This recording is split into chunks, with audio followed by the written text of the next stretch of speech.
Assalamu alaikum. My name is Nausheena and I'm the Executive Director of Reviving Islamic Sisterhood for Empowerment. And I'm Asma and I'm the Program Manager at RISE.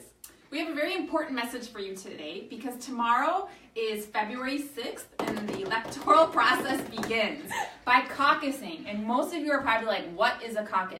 So we're going to do a quick little video to help you get ready for tomorrow night.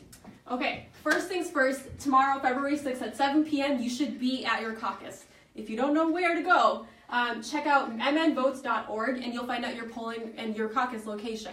So the DFL and the GOP in Minnesota, the Democratic and Republican parties, both have different caucus locations in every precinct. So you need to make sure that you know where to go. MN Votes is really, really easy. All you do is you put in your house number, your street address, all that good stuff, and it'll tell you where to go.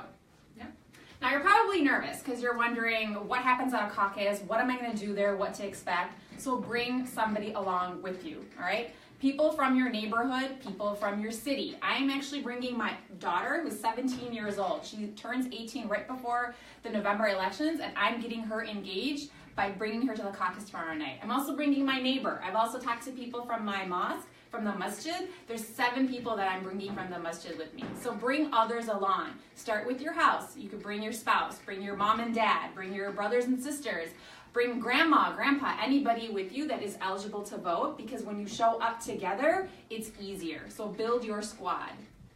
Next, when you walk in, you're probably going to be like, what's going on? So you're going to be casting your preference ballot for governor. Remember that there are different people running for the GOP endorsement and for the DFL endorsement. So they want the Democratic Party and the Republican Party to endorse them. You have a say in this. So tomorrow night, you'll go in and you'll say, okay, this person represents my values, so I want them to be our next governor. I want my party to endorse them. Also keep in mind that there are gubernatorial candidates running for governor to be our governor for 4 years. Is it 4 years? Yeah, 4 years. Who don't want Muslims to be involved in the political process at all. So if you don't put in a preference ballot, you're saying that you don't really want a choice and you don't really want a say. And we know that there are scary people running for governor in Minnesota. We don't want them there. So make sure that you have your voice heard by putting in a preference ballot. Next, we're going to talk about resolutions. Now you're probably wondering, what's a resolution? A resolution is basically a statement that you're making to make sure that your party's platform reflects that. So there are quite a few different resolutions out there. RISE has actually created 4 sample resolutions that you can learn more about at our website, revivingsisterhood.org. We also put it on our Facebook in a previous post. But these resolutions are going to help really inform how your party's platform gets... What is it? Okay, so quickly. So we have 4 pieces, 4 resolutions that we want you all to support. These are bipartisan resolutions, so you can bring them to the GOP caucuses or the DFL caucuses, doesn't matter. The first one is around gun violence. We want gun violence to be eliminated in Minnesota. We give you reasons why, and then we say this is the resolution we want. The second is on eliminating the statute of limitations for reporting cases of sexual violence.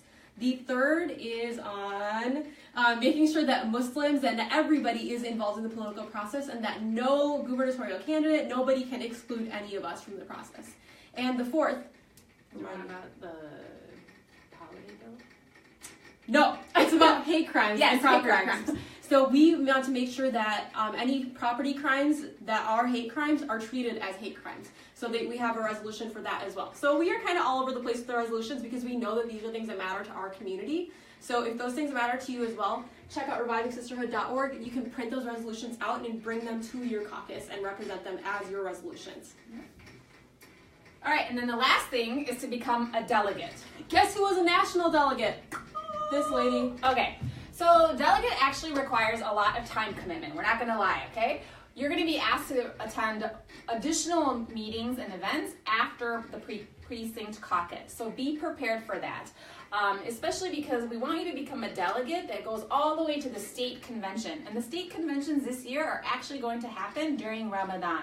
So we're going to make sure that the environment is more inclusive to Muslims by making sure that each party acknowledges that they have Muslims that are fasting. So don't worry about that. Don't get too concerned. But we really want to make sure that we have a good delegation of Muslims who are going to be able to go to the state convention endorsing a gubernatorial candidate that reflects and it is going to be addressing the issues that Muslims face. So, anything else to add with how to become a delegate? No, it's pretty easy. You just need people in your precinct to say, yep, I want them to become a delegate too. Then you go to your district convention, then you go to the state convention. It is a long process, like Nausheena said. She's done it before. I haven't.